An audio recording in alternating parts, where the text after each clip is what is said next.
Bom, esse assunto ainda levanta muitas dúvidas por parte de empregadores, de trabalhadores, enfim. E para entender melhor essa reforma, a gente recebe agora, ao vivo aqui no estúdio do Jornal do Continente, a advogada trabalhista Fernanda Kruczynski. Boa noite, doutora Fernanda, seja bem-vinda. Boa noite, obrigada. Bom, muitas dúvidas ainda, as pessoas não sabem o que vai acontecer, até porque não está valendo, né? Primeiro precisa ser aprovado pelo presidente Michel Temer, sancionada para daí entrar em vigor.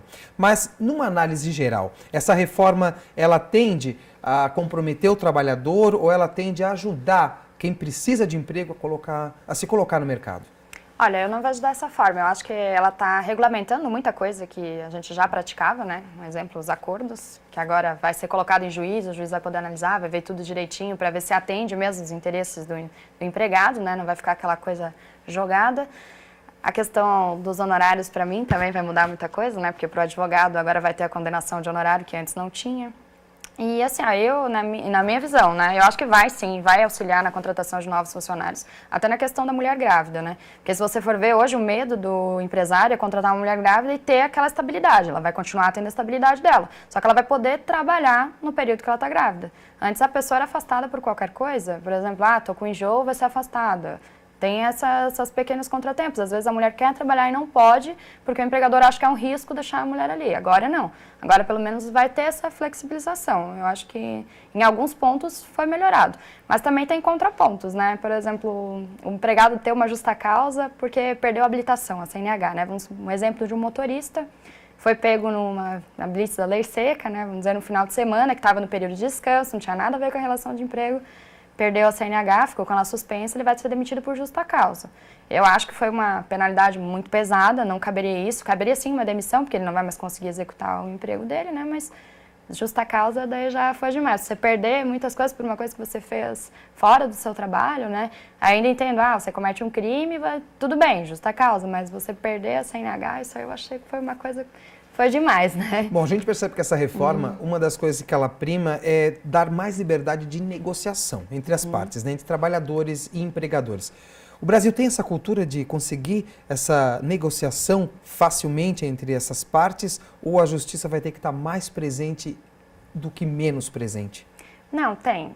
O que vai mudar agora, por exemplo, hoje você chega numa vara do trabalho, eu posso dizer para ti que 60% dos processos que vão hoje nas audiências tem acordo. O juiz força você a fazer um acordo, essa que é a nossa realidade. Já agora, o que vai acontecer? Vai abrir um espaço para o advogado também, porque agora eu tenho a liberdade de ser contratada pela empresa e o funcionário tem a liberdade de contratar um outro advogado e a gente formalizar um acordo, visando os interesses dos dois, dentro da empresa, sem a necessidade de juizar um processo no judiciário. Eu vou ter que homologar ele depois e o juiz vai confirmar tudo isso, né? Mas até então eu tenho toda essa liberdade, essa facilidade. Você vê hoje em dia que tem até pessoas que simulam um processo judicial para poder homologar na justiça, para ter uma garantia para o empregador, no caso, né? Agora ele está regulamentando uma prática que já acontecia, que era errada, né? Você simular um processo é um absurdo, mas que acontecia, né? Infelizmente. Bom, com essas novas regras que vão entrar em vigor ainda, uma das dúvidas dos trabalhadores é como ficam os processos que já estão em andamento, né? Os processos trabalhistas, eles vão continuar tramitando com as regras que a gente tinha até hoje ou vão já se enquadrar nessas novas regras? Não, eles vão continuar com as regras anteriores. E tem coisas que vão ser adaptadas também. Eu vou dar 2 exemplos, né? Hoje eu entrei com pedidos de danos morais, eu não vou ter limitação, não vou ter nada, porque estou na lei antiga. A lei nova não, vai ter limitação dependendo da gravidade do dano moral que eu estou querendo, né? Outra coisa é os prazos processuais. Antes eram dias corridos, agora são dias úteis. Teve uma nova adaptação ali por causa do novo CPC, eu acho que foi por um dos motivos que teve essa mudança. E também tem uma nova mudança, né, que eu acho que também foi um pouco exagerada, que é a prescrição intercorrente dentro do processo. Se o empregado deixar de movimentar o processo por 2 anos, ele vai perder o direito de ter o crédito trabalhista dele, que ele ganhou em sentença, ou demorou todos esses anos para receber, porque foi inerte naquele meio tempo. Deixar o processo parado por 2 anos, eu acho que ninguém faz isso, mas acontece, né, é bem comum. Mas a partir do momento, por exemplo, o advogado perdeu um prazo, ou esqueceu de movimentar, ou ficou por isso mesmo, a parte vai perder o direito dela nesse período por conta dessa prescrição. Bom, é bom que fique bem claro que direitos básicos não foram alterados, como 13º, férias, enfim. Mas, na prática, quais vão ser os maiores impactos, então, para os direitos que os trabalhadores têm hoje, que eles vão ter que viver uma nova realidade? Olha, eu acho que os principais mesmo vai ser a terceirização, né, e o trabalho com uma menor jornada. Antes você tinha a menor jornada com 25 horas, agora é a partir de 30 horas. Ou seja, o empregado de 6 horas, que eram 6 horas por diários, né, ganhava o mesmo que o de 8 horas. Agora não, ele vai receber proporcional ao que ele trabalhava. Não vai receber igual das 8 no caso, né. Eu tenho a liberdade hoje de contratar um funcionário para 6 horas. Posso fazer hora extra, posso fazer tudo, né, está regulamentado, mas não vou precisar pagar como 8. Isso foi uma das mudanças, né. Outra alteração também é as horas extras, por exemplo, eu tinha o transporte que a empresa me dava, né. Eu moro longe, moro numa zona restrita, antes eu ganhava hora extra a partir do momento que a empresa me buscava e até o período que ela me entregava na empresa, né? Agora não, o transporte, hora extra, desculpa, só vai contar a partir do momento que o empregado iniciar a jornada, não vai mais ser esse período anterior. Isso não valia para todos os funcionários, era só no período em que a empresa concedia o transporte, né, direitinho. Bom, tem também a questão do termo de quitação anual. Explica pra gente. Esse termo de quitação eu acho que é perigoso, eu particularmente acho um absurdo, porque você sujeitar um funcionário, às vezes que não tem conhecimento, e dar para ele um termo para ele assinar todos os anos, com certeza vai facilitar muito a vida da empresa, porque todos os anos vai ser igual telefonia, todos os anos eu tenho uma quitação de que paguei todas as minhas contas, da mesma forma para o funcionário. Se for para uma pessoa que tem estudo, por exemplo, alguém, de repente, nível superior, uma pessoa mais entendida, até acho justo, porque vai estar ali regulamentado o que ela recebeu. Mas para uma pessoa humilde, uma pessoa simples, que não tem tanto entendimento, da quitação dos direitos trabalhistas, chega a ser uma coisa absurda, né? Isso eu acho que deveria ter sido revisto antes de ser publicado, né?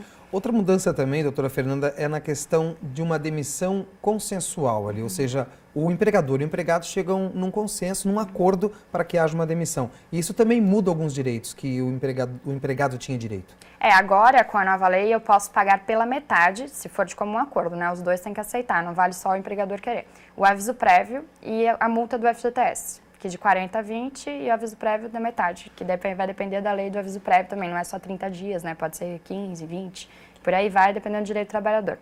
Mas, por exemplo, se eu quiser, o que a gente faz hoje é fazer um acordo mesmo, né?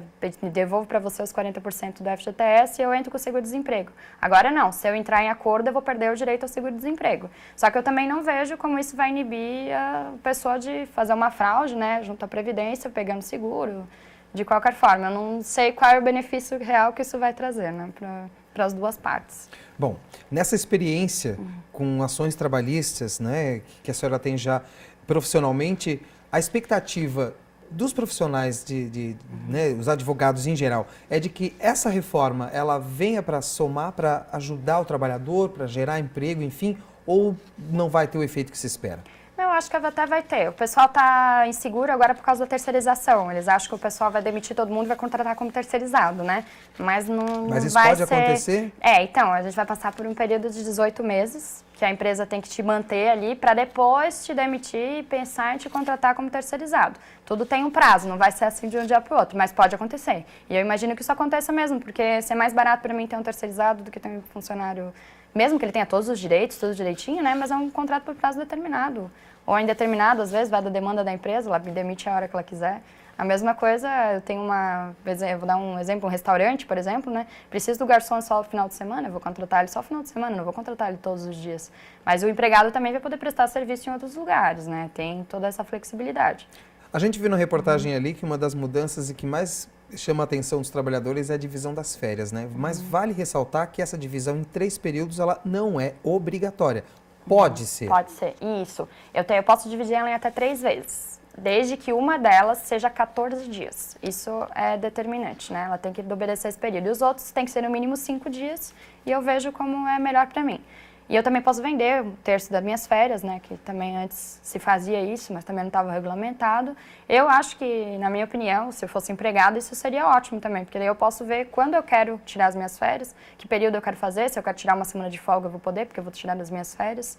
O empregador vai concordar, porque a flexibilização também é interessante para eles, né. Não é interessante que o empregado fique 1 mês fora, por exemplo, né, ou fique ali um período maior, 25 dias, 20 dias, como era obrigado a acontecer agora. Tá certo. Bom, por uma questão de tempo, a gente agradece então a presença da advogada trabalhista Fernanda Kruczynski. A gente poderia ficar aqui várias horas conversando sobre esse tema que ainda vai render muito, ainda tem muita dúvida para tirar e a gente com certeza deve voltar a esse assunto nos próximos dias, porque ainda tem muita dúvida para a gente sanar e muito o que aprender ainda com essas novas regras. Obrigado pela presença. Obrigada.